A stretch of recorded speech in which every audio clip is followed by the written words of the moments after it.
আমি আমার physics allrounder চ্যানেলে আমার সকল প্রিয় ছাত্রছাত্রীদের স্বাগত জানাই।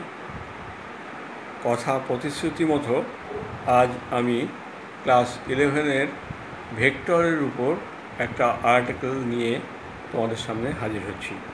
আজ আমরা দেখতে চাইছি ভেক্টর যোগের ত্রিভুজ সূত্র, triangular law of vector addition.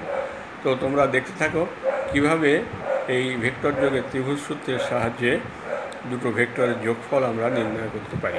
ঠিক আছে, তোমরা দেখতে থাকো। আচ্ছা ছাত্রছাত্রীরা, আজকে আমরা তোমাদের ক্লাস 11-এর ভেক্টরের থেকে ভেক্টর যোগের ত্রিভুজ সূত্রটা নিয়ে আলোচনা করতে চাইছি। দেখো,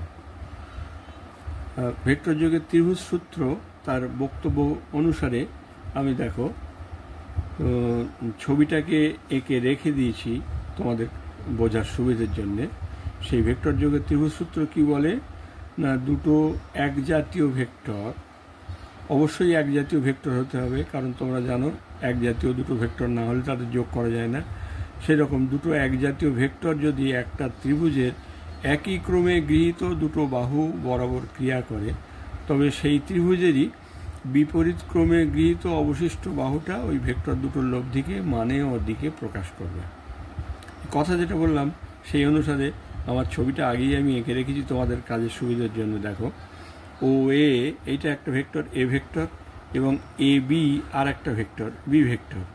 এই দুটো ভেক্টর এইভাবে ক্রিয়া করছে, যেটা ও এ বি ত্রিভুজের একই ক্রমে গৃহীত দুটো বাহু বরাবর ক্রিয়া করছে। সুতরাং ভেক্টর যোগের সূত্র অনুসারে বিপরীত ক্রমে গৃহীত, বিপরীত ক্রমে মানে একই ক্রম হলে ও এ বি বিও হয়, কিন্তু না, বিপরীত ক্রম হলে ও বি হয়। দেখো, ও বি এই যে বাহুটা, এটাই ওই ভেক্টর দুটোর লব্ধিকে মানে ও দিকে প্রকাশ করছে। সিম্বলিক্যালি আমরা সেটা লিখে দেখাতে পারি যে লব্ধি R is equal to A plus B. মানে ব্যাপারটা ঠিক এরকম নয়, এ যদি 5 হয় আর বি যদি 3 হয় তাহলে এটা 8 হবে, এরকম কোনো কথা কিন্তু নেই। এ যদি 5 আর বি 3 হয় তাহলে এদের লব্ধিটা আসলে ভেক্টর যোগের সূত্র অনুসারে যোগ করতে হবে, তো দুটো ভেক্টর রাশি যোগ, তো সুতরাং স্কেলারের নিয়মে হবে না।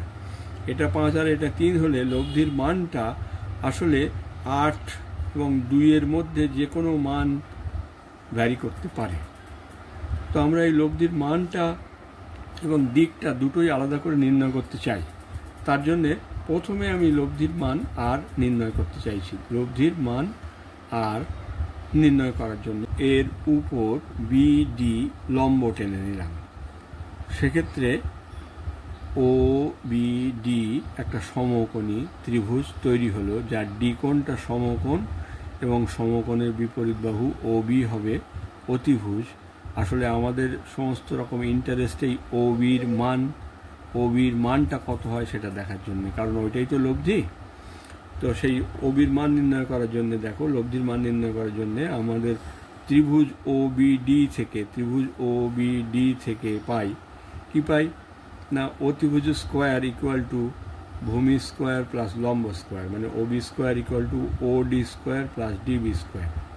মানে হচ্ছে O B square equal to O ডিটা দেখো O A plus eddy, O A plus এডি তার স্কোয়ার প্লাস এডি স্কোয়ার, বা ও B square equal to O A মানে হচ্ছে আমার এ স্কোয়ার প্লাস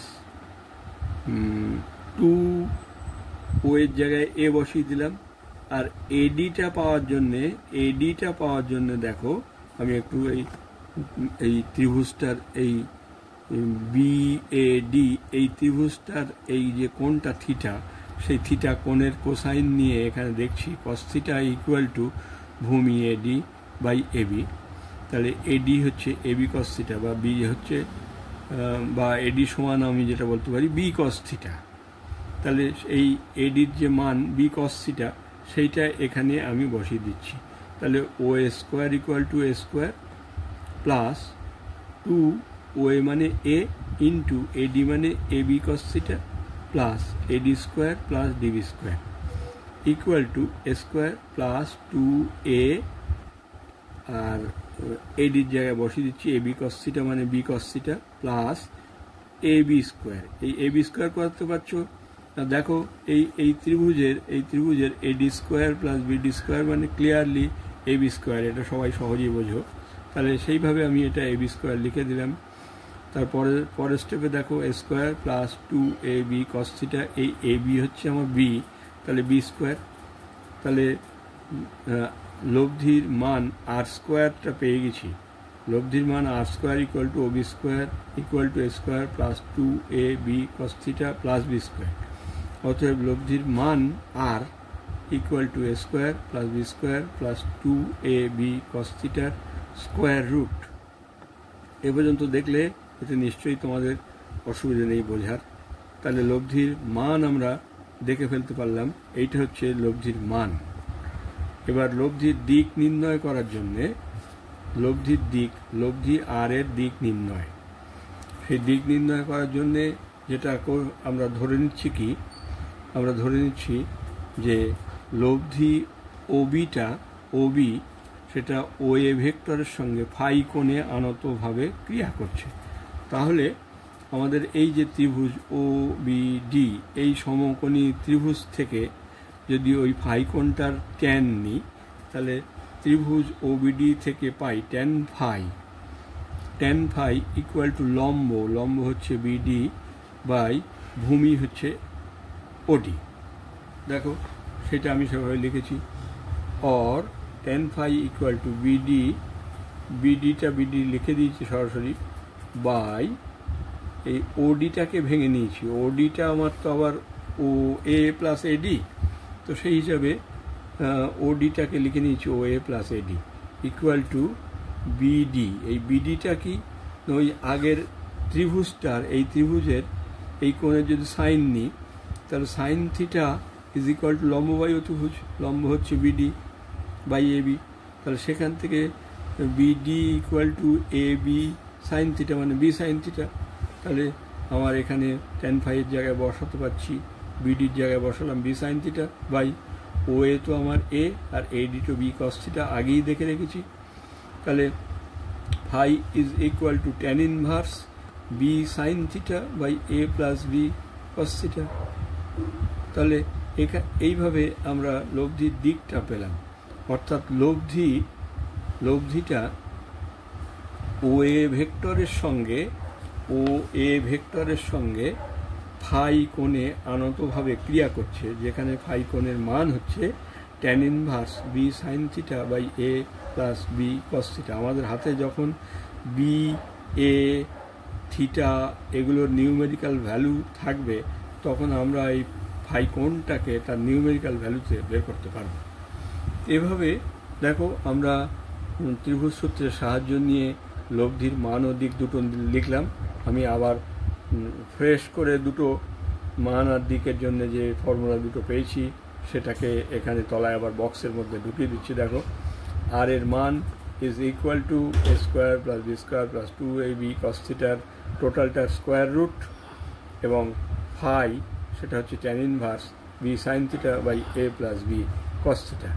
এভাবে আমরা ভেক্টর যোগের ত্রিভুজ সূত্রটা আজ তোমাদের বলতে পারলাম। প্রিয় ছাত্রছাত্রীরা, তোমরা এতক্ষণ দেখলে ভেক্টর যোগের ত্রিভুজ সূত্রের কীভাবে ত্রিভুজ সূত্রকে কাজে লাগিয়ে দুটো ভেক্টরের যোগফল নির্ণয় করতে হয়। তোমরা ডিটেলস ভিডিওটা দেখলে আশা করছি তোমরা নিশ্চিতভাবে বুঝে গেছো ব্যাপারটা।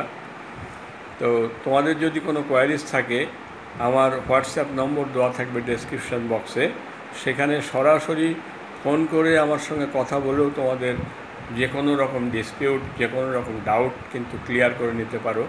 আমার ফোন কিন্তু 24 ঘন্টাই খোলা থাকে। যাই হোক, আজকে আর দীর্ঘায়িত করব না, আজকের পর্ব এখানে শেষ করব। আবার খুব শিগগিরই আমি তোমাদের সামনে হাজির হব আবার অন্য কোনো ভিডিও নিয়ে। সেটা ক্লাস 11-এর হতে পারে, 12-এর হতে পারে, যেই নিট যে কোনো ক্লাসের জন্য হতে পারে। তোমরা সেটা নজর করবে।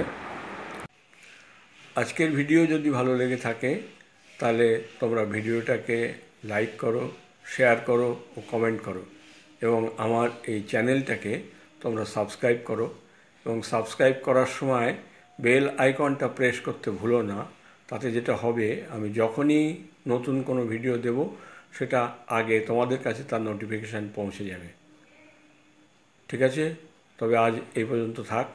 আজকের মতো বিদায় নিচ্ছি। আমি গোবিন্দ চক্রবর্তী। নমস্কার।